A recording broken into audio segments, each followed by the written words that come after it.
जब आप किसी चित्र को देखते हैं तो कई बार आपको वो चित्र सुंदर नहीं लगता है, लेकिन और लोग उसकी बहुत प्रशंसा कर रहे होते हैं तो आप हैरान होते हैं। लेकिन आप ये भूल जाते हैं कि सुंदरता देखने वाले की आंखों में होती है। मैंने एक दैविक चित्र देखा। मुझे उस चित्र में आधुनिक चित्रकारों में नैतिकता का अभाव सा महसूस हुआ। रंग और लकीरें बहुत ही शानदार थी। चित्रकार ने बहुत परिश्रम किया, साफ दिख रहा था। चित्र की रूपरेखा भी सुंदर थी, लेकिन उस चित्र में एक औरत की आंखों पर ही पूरा ध्यान केंद्रित किया गया था। जैसे कि मेरी प्रेमिका से ज़्यादा सुंदर आंखें किसी और की नहीं है। मेरी प्रेमिका के जिस्म जैसा किसी का जिस्म नहीं है। मुझे तो लगा कि वो चित्र कुछ ऐसा ही कह रहा था। खैर छोड़िए ये सब, क्योंकि यहाँ हम आपको परिणीता की कहानी सुनाने वाले हैं। वो एक आज़ाद लड़की थी, करीब 28 वर्ष की। वो एक प्रकाशक कंपनी में संपादक के पद पर काम कर रही थी। वो अपने माँ बाप की इकलौती संतान थी और वो अपने मम्मी डैडी के साथ ही रहती थी। काम के सिलसिले में वो अक्सर यात्राएं करती थी और अलग अलग जगहों पर जाती थी। उसको अपने काम से प्रेम था, क्योंकि उस काम में उसको पूरी आज़ादी थी। उसको अपने काम में समय की कोई पाबंदी नहीं थी और वो जब चाहे काम कर सकती। जब परिणीता की कॉलेज की पढ़ाई हो गई तो उसकी माँ लक्ष्मी चाहती थी कि वो अब शादी कर ले। परिणीता ने गुस्से से कहा, मम्मी मैं सिर्फ इसलिए शादी नहीं कर सकती क्योंकि जब आप मेरी उम्र में थी तो आपके बच्चे भी हो गए थे। जब भी लक्ष्मी और परिणीता किसी शादी में जाते थे तो अक्सर बहस हो जाती थी। बेटी तुम बहुत सुंदर हो, लेकिन अब तुम्हारी उम्र हो गई है। अच्छा तुम शादी क्यों नहीं कर रही, ये तो बताओ। माँ ने बोला। परिणीता ने कहा, ये तो कोई कारण नहीं हुआ शादी करने के लिए माँ। लक्ष्मी ने परिणीता को एक फोटो दिखाते हुए कहा, अच्छा क्या जरा इस लड़के को तो देखो, क्या कमी है इस लड़के में।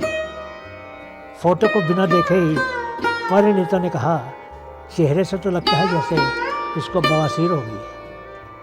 लक्ष्मी ने गुस्से से कहा, जिन लोगों को तुम जानती नहीं हो उनका मजाक मत उड़ाओ, उनका आदर करना सीखो। लक्ष्मी ने कंप्यूटर बंद कर दिया और फोटो गायब हो गई। परिणीता ने भी गुस्से से कहा, आपने मेरी राय मांगी थी, अगर मेरी राय नहीं चाहिए तो पूछा ही मत करो। परिणीता ने अपना फ़ोन खोल लिया और ईमेल चेक करने लगी। कोई ईमेल नहीं थी।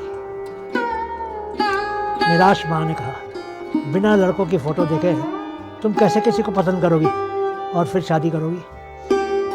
मैं शादी नहीं करना चाहती, ये मेरी इच्छा है बस। परिणीता ने कहा। कुछ देर बेटी को देखने के बाद माँ ने कहा, मैंने तुमको पूरा समय दिया अपने लिए लड़का खोजने के लिए, लेकिन तुम कोई लड़का नहीं खोज सकी। ये तुम्हारी गलती है, मेरी नहीं।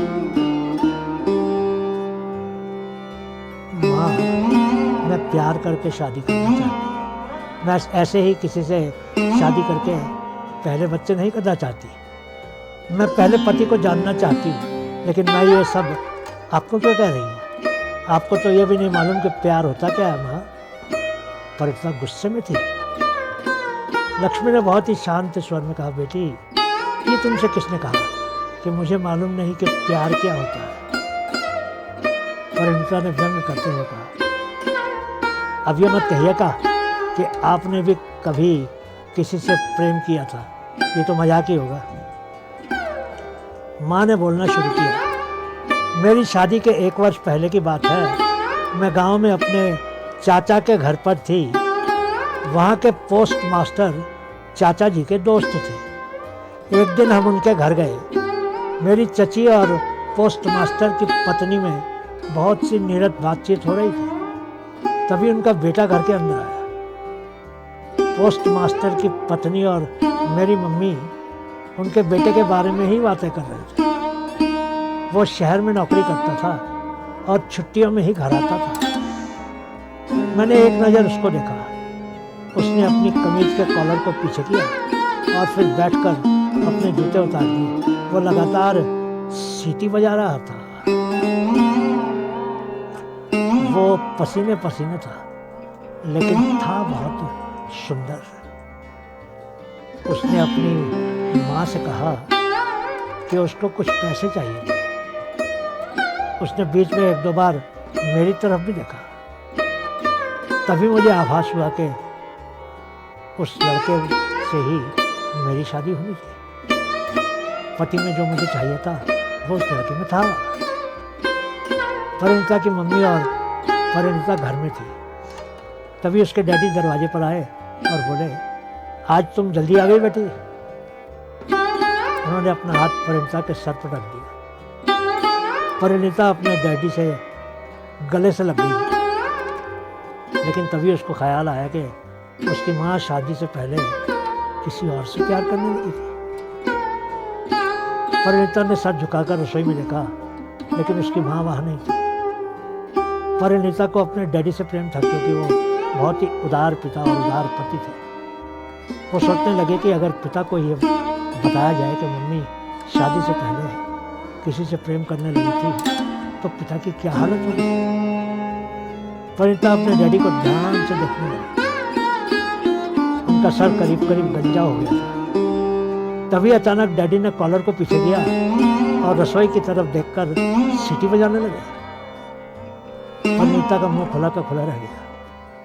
तभी माँ रसोई से कॉफी ले आई। माँ ने चेहरा धोकर बाल बना लिए थे और कपड़े भी बदल लिए थे। तभी परिणीता को याद आया कि रिटायर होने के बाद उसके दादाजी बाहर शहर आकर रहने लगे थे। उसने कभी किसी से ये नहीं पूछा था कि उसके दादाजी कहाँ काम करते थे। वो बस इतना जानती थी कि दादाजी सरकारी नौकरी करते थे। माँ की अरेंज शादी नहीं हुई थी। परिणीता के डैडी पोस्ट मास्टर जी के बेटे थे और वो गांव में सबसे सुंदर लड़के थे। परिणीता की रुचि अपनी माँ की कहानी में बढ़ने लगी। वो मुस्कुराकर अपनी माँ की तरफ देखने लगी। उस दिन तक परिणीता ये नहीं जानती थी कि उसकी माँ जैसी औरत भी कभी किसी से प्यार की होगी। परिणीता हंसकर अपनी माँ से निकल गई और माँ के गाल को चूमकर बोली, माँ आप तो छुपा रुस्तम निकली। डैडी आपका पहला और आखिरी प्यार है।